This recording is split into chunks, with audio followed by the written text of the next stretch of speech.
मोदकं सदा विमुक्तिसाधकं कलाधरावतंसकं विलासि लोकरक्षकम्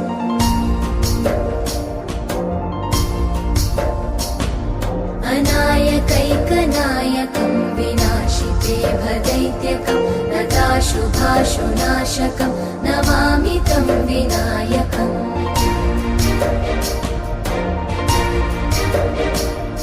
न तेतरातिभीकरं नवोदितार्कभास्वरं न मत्सुरादिनिर्झरं न ताधिकापदुद्धरम्